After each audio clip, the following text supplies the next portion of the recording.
Hello and welcome to this game review. So firstly, you mentioned you thought you were making strong moves, but the computer did not agree. Well, let's not forget when we are making moves, we always think that we're making the best move. Of course, the computer is very good at humbleness and criticizing our decisions, and we have to, of course, usually listen to it and try to understand how we could think in a different way so that we do not make the same mistakes. So firstly, I would say that in this game, you were playing extremely quickly. You started with 30 minutes, and when you got lost position, you still had 21. I think a lot of it could have been avoided by simply using a little bit more time. So okay, let's take a look. E4, d5, so this is the Scandinavian. Knight f6, black wants to recapture with the knight. We can let him. So this is all okay. Castle is d4, so white is taking the center, developing pieces. Now the first mistake, bishop takes d5. And why is this a mistake? Well, for two reasons. Firstly, we are giving up a bishop for a knight, which is not always bad, but usually bishops are better than knights as a general rule. So there is no reason to give up a bishop unless we have a concrete justification.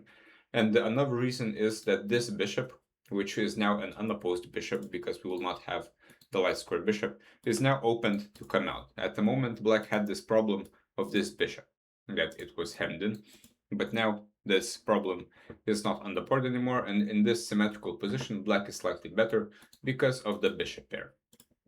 So instead, we should have just continued development, rook e1 maybe knight d2. We could move the bishop and play c4 to kick out the knight. But okay, bishop d5, and now white continues developing nicely. All the pieces are developed. Bishop d2. White brings all the pieces to the position, and now the open e-file kind of compensates for the lack of the light squared bishop. Now rook e8, but the problem with this is that we're exchanging a bit too many pieces.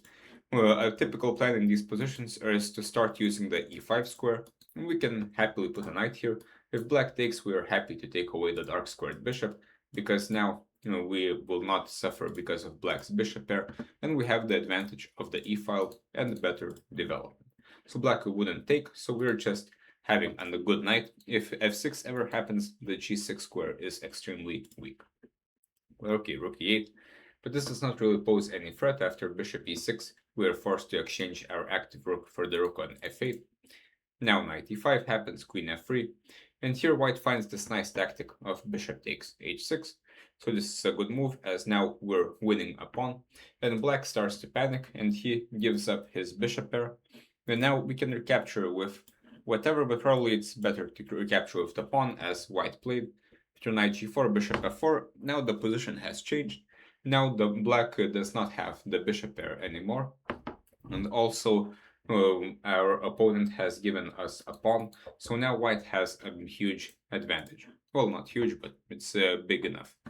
So now we have to kind of consolidate, not allow any counterplay, and finish the game by probably attacking on the king side, as the opponent has less pawns here.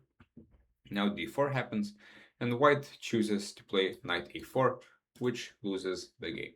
Instead, as a general rule, we should put our knights in the center. This is kind of the most obvious reply.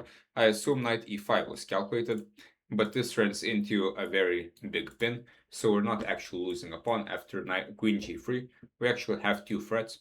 One of them is knight f6, forking the king and the rook. The other one is simply to take the knight, and black actually does not really have any defense.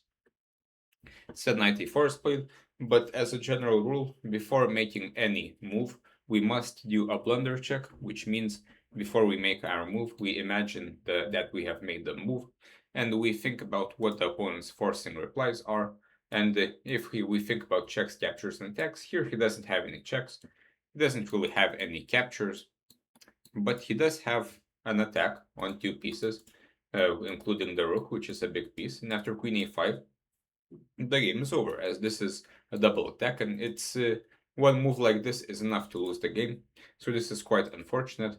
Now white collapses as we're a piece down. Also there's bishop d5, and here everything collapses, and white loses. So quite an unfortunate ending. So I think We don't need a computer to understand that knight e4 was a mistake, and usually one blunder like this is enough to lose the game. Instead, we should make a blunder check and check every single move, because now, as I already pointed out, one blunder is enough. So hopefully next time you're a bit more careful, and before making any move, imagine that you have made the move, imagine it in your head, visualize, and then figure out if everything is okay with your move. And apart from the knight being on a bad square on a4, there's also a tactical problem.